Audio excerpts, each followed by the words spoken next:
Hello, everybody. This is Jacob Sapochnik, the host of the Enchanting Lawyer podcast. And today I am excited to interview a very interesting, accomplished attorney. Her name is Evita Kaigler. And Evita is an attorney, public speaker, author, philanthropist, and champion for musical integrity. As the founder of the law offices of Evita G. Kaigler, she leads the firm through her proficiency as music lawyer and consultant in the major recording, music publishing, and the independent music market. The firm serves as legal counsel for some of hip-hop's rising stars such as Big K.R.T., Joey Bada, Jaren Benton, and many, many others. Evita finds great love and purpose in her capacity as a music lawyer and consultant, serving a deal maker for clients with companies such as Def Jam, Sony, Universal Music Publishing, and many others. Recently, she is working on her first book, Don't Forget About the Music, How to Build Your Foundation for Success in the Music Space. And it's going to come out very soon if it's not already been published. Evita, welcome to the show. How are you? Thank you. I am great. I'm excited to be speaking with you and about all things music coming from my end. Perfect.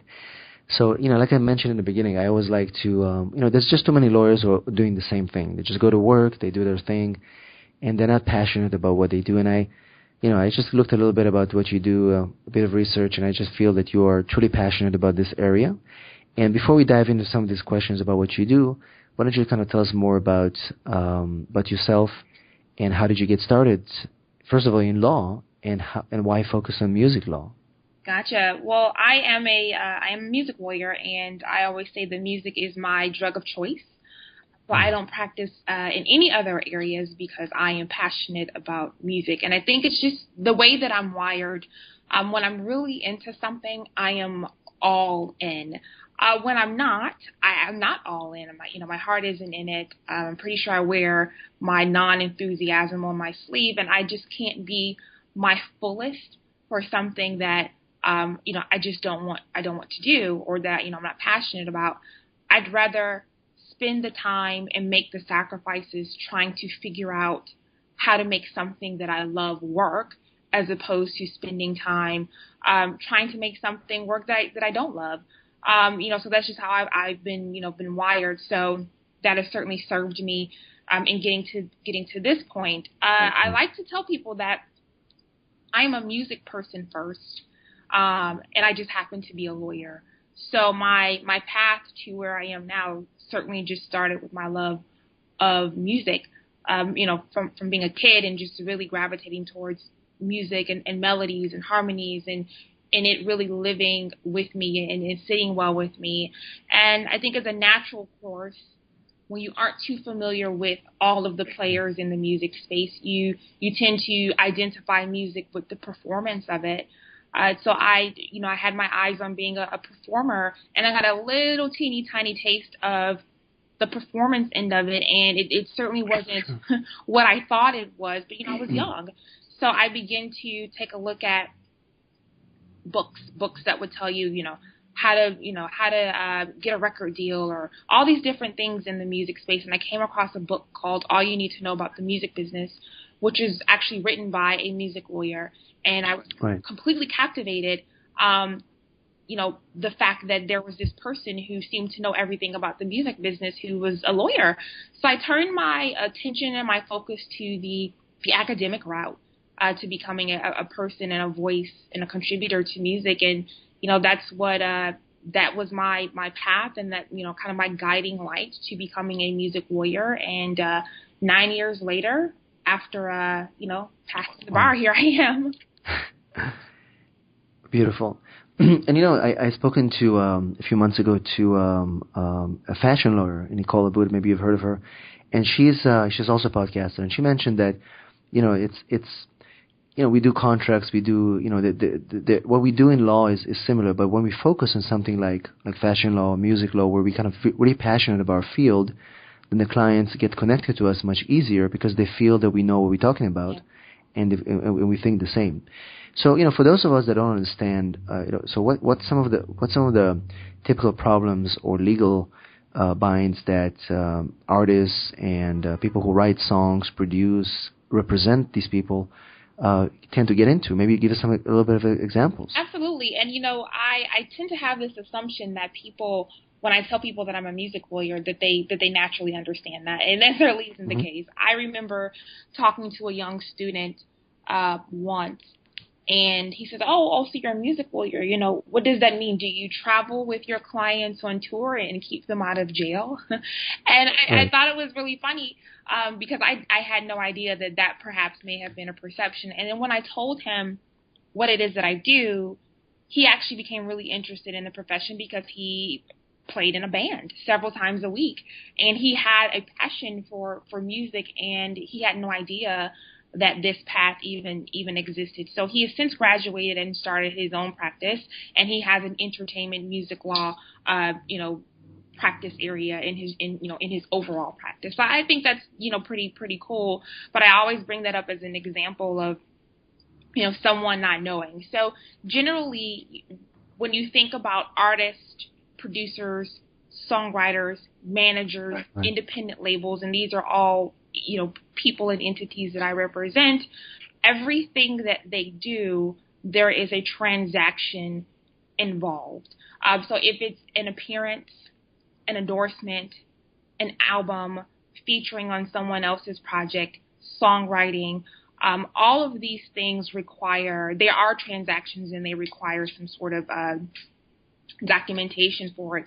And at the core of what I do is I help to manage, protect, and kind of sort out any sort of opportunities and deals that are centered around my client's intellectual property.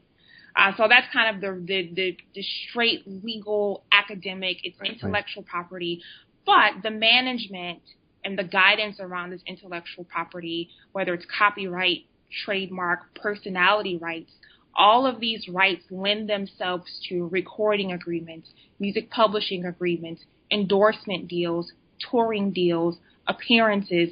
Everything that, people are doing within the music space is centered around their intellectual property. But the fun part is being able to shape the deals that are focused on the intellectual property. Someone wants a client to endorse a pair of sneakers. Well, what we're dealing with there is my client's personality rights, and we get to talk about the exclusivity period of that, what the exchange in value is going to be as far as a monetary value, or maybe they're going to do some sort of contribution to the client's tour via the major sponsors. So there's all these scenarios and things that we do, but they're centered on the property of the client. So that's a little peek into what I do every day.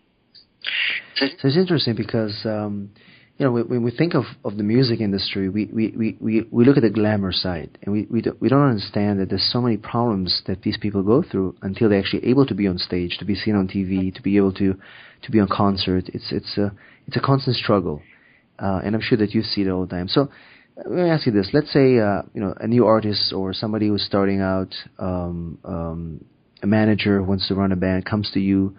What are some of the first things you tell them that they need to do now to make sure the career starts in a good path?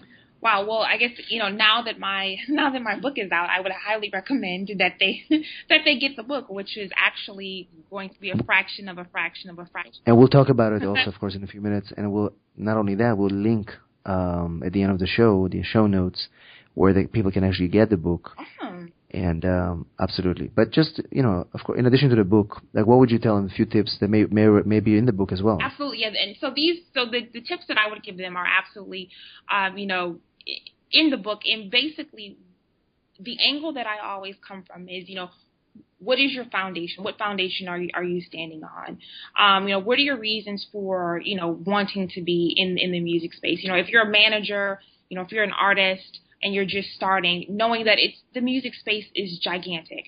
So I would really recommend, and this isn't even, at this point, this isn't even legal advice. This is more of a consulting advice. Building your foundation, which is centered on who you are and why you are in the music space, and understanding that your career, it involves 4 areas: you, your music, your business, and your brand. And what I would do with that, up-and-coming manager or the band that he's managing or she's managing, is just to take a look at the health of all of those areas: you, your music, your business, and your brand, and really honing in on what your place in space is in the music space and really charting a course for that. And along charting that course, I will go through with you kind of your property rights, which involve the copyright, trademark, personality rights that I talked about earlier, and where those fit in on this path and what you can do to maintain those, protect those, at what point you actually need to engage a lawyer, at what point do you need to engage a lawyer just for some consultation or for actual agreement, but just really taking a look at what your 6 to 12-month plan is, looking at you, your music, your business, and your brand, and seeing step by step how can you grow over time in addition to what the legal pieces are to that. So that's my initial approach. Of course, once you have good foundation, from there it's much easier to continue doing things right as opposed to you trying to fix somebody's mess when they come to you after a long time of doing things the wrong way. Yes. And I've seen that a lot. It's interesting because I am a lawyer, people tend to think that we love conflict and being adversarial, and I actually don't. I prefer to be in a mode where everybody's creating, everybody's moving forward. My clients are in a position to share their gifts with the world, but with this job comes things that that involve conflict or some issues and some fires that you have to sort through and put out, and that's just part of the job. And I've seen young acts who may have signed agreements without legal counsel, and then they come to me and say, "Hey, I signed this. What can we do?" Or clients whose works have been infringed, and just navigating that. And as I said, it's as you mentioned the story about people who are signing things without getting legal advice. I remember I interviewed Derek Sievers, the founder of CD Baby. I don't know if you heard of him. Oh yeah. Or I'm sure you heard of him. So Derek was, when he was telling the story, the reason I interviewed him back in the day was the way he built his company and how he empowered his employees to allow him to leave his business and travel the world. And eventually sold his company. But one of the things that he mentioned back then is that when he started CD Baby, he wanted to empower the artists to be able to sell music directly without going through the labels. And that was just a little bit before iTunes came out and all what Apple did. And he said something interesting. He said that artists typically are not in control of anything, even though they're supposed to be, because they create. They're not, because somebody else is taking that away from them. And I wanted to ask you, because we see a lot of disruption right now in the music industry. Apple's new streaming system that they have right now, and just music that is available online. People can just buy it or stream it or copy it. What do you think is going to happen for artists, and what is the industry facing as we move to the future? Wow, I mean, there's so many things that I could say to that. From an artist standpoint, the beauty is that you don't have to be signed with a major entity in order to get in front of people. Historically, when we didn't have the internet and we had only a few television channels and radio was the main source of hearing music, there were major entities that could call all of the shots, and getting to them, was such a challenge because everybody, they could not take on everyone. So if you got to them, and in essence, they're a bank of sorts, and they pour all of this money into your brand and your artistry, and then the world knows you. That's what it used to be. But now, if I wanted to create an album, I could go and do that and, upload it on the internet on a particular platform and build a fan base directly. So that is the beauty of where we are now. The challenge with that is that, one, we're in a very saturated market where everybody's doing exactly that, creating music and putting it up on the internet. So you're dealing with a larger pool where more people are swimming in it. So now your challenge isn't necessarily getting the project done and making it available. it's getting people to pay attention to it and to consume it and to grow with it over time. And that takes a lot of hard work and endurance that has nothing to do with your talent. So that is the challenge. There's opportunity, but you have to be able to navigate the space and create those opportunities. So that is certainly is there's a beauty there, and there's also huge obstacles there, but they're not impossible. And as far as where the music space is going, I think we've entered into territory where we know that we will not be going back to music being available in CDs and, in brick and mortar places solely. We know that we're just not going to do that because consumers, I'm a consumer as well, we are into convenience, and we are into things that are convenient on a mobile scale. And the old way of consuming music just does not fit in our lifestyles, not just our music consumption, but in our lifestyles and how we consume everything else. So, it's really going to be consumer based in how we consume things in other industries as well. And music is going to have to go in that direction. And the interesting thing about music is that music consumption has kind of been at the forefront and leading the way in how other things in other industries, products may be consumed as well. So, I think we're going to ultimately end up in in a streaming world. I'm not going to say it's my fear, but what I am fighting against and hope to play a major role in is a cultural notion that music should be free. Right. I really struggle with that. I mean, of course, there's the economic piece to that and a business piece to that. But I don't know why there was ever an idea that music should be free. And I think a lot of people, because it's so easy to consume now, and because you can find a lot of free content, culturally, we're starting to get into a lifestyle of music should be free.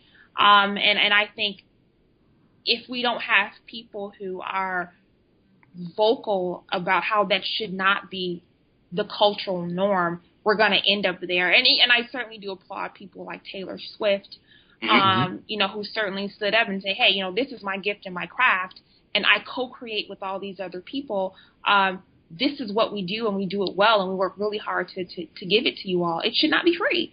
So I see the space kind of moving, and whatever's the most convenient, abandoning kind of our old ways of consumption, but nearing that mark of, how do we get this as close to free as possible? And hopefully they're going to take into consideration how do we preserve the economy of the music space as well. Right. And I think that, the notion of free is becoming, and it's because everything is accessible, and I'm a big fan of live streaming, and I use it myself in my legal practice and just other things that I do. But I was recently at a concert of U2, and they pretty much streamed the whole thing on Meerkat.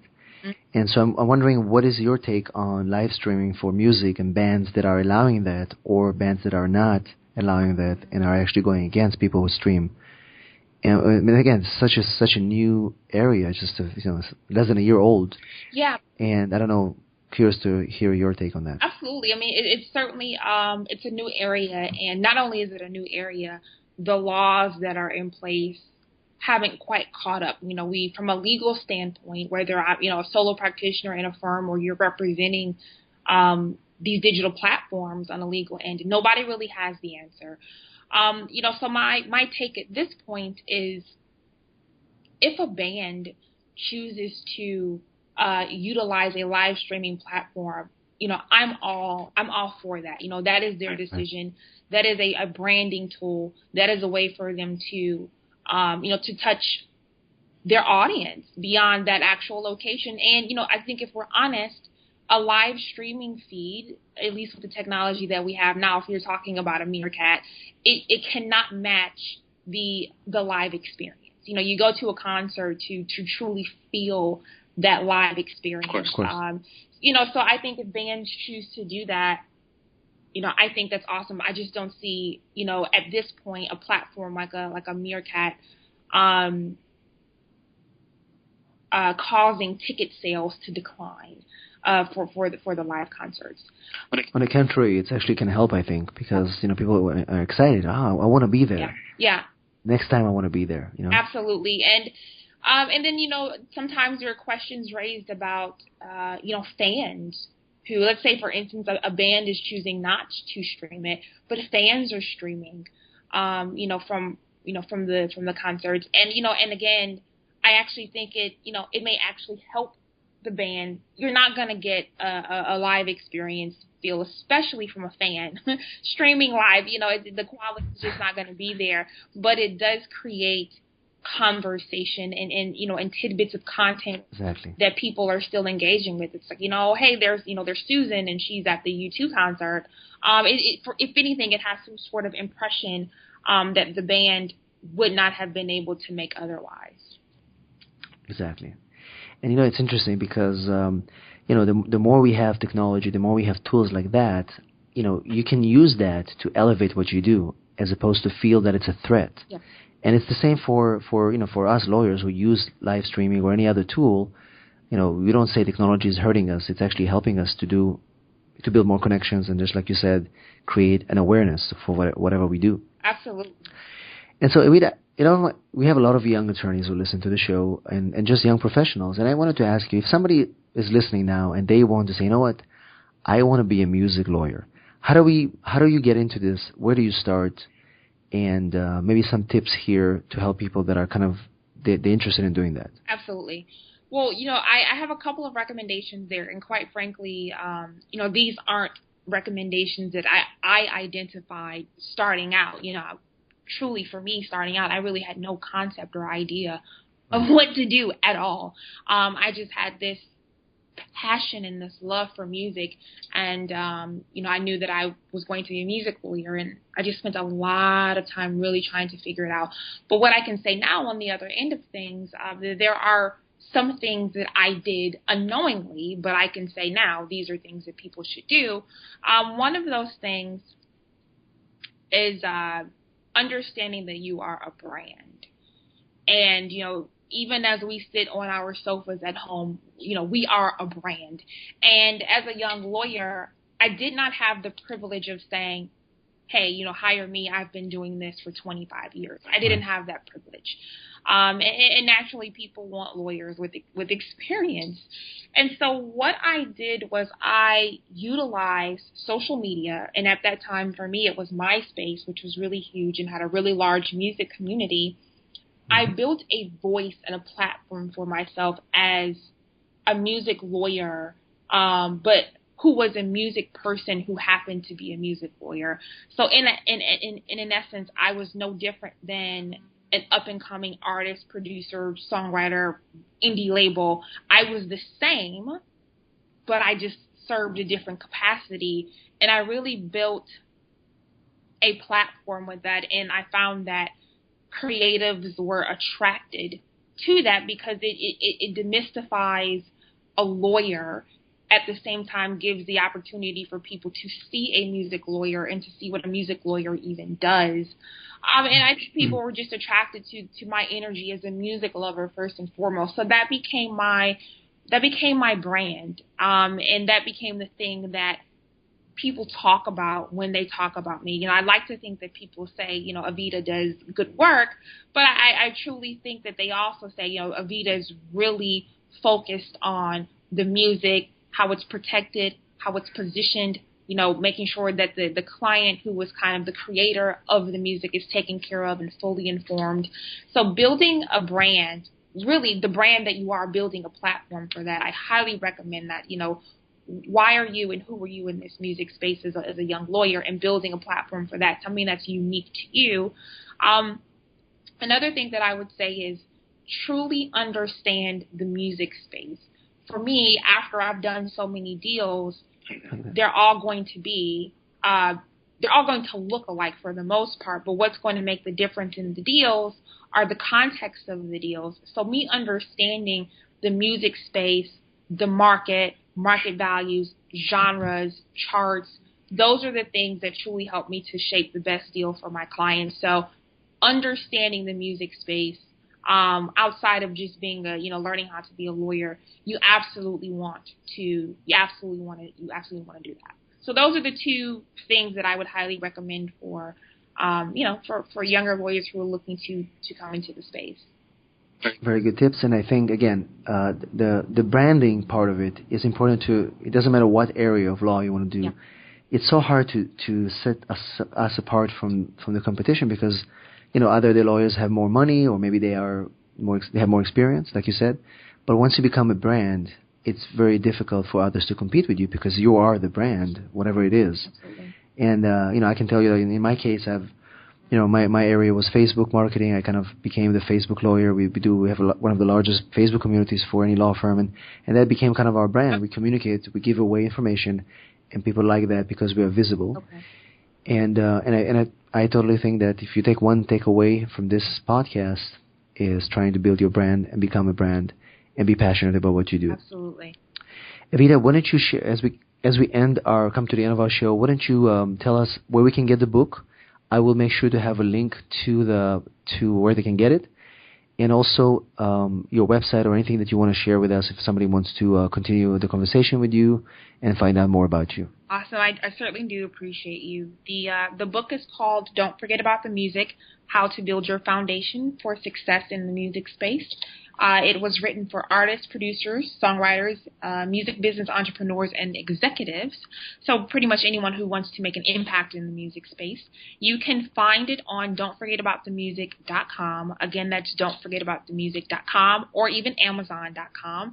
And if you go to that website, what you'll see a ton of group discussion questions and exercises, classroom discussions and exercises, 8 copyright videos, as well as all of the exercises in the workbook. You can see that now absolutely free just to get a feel for what the workbook even provides and if it's something that may be helpful for you.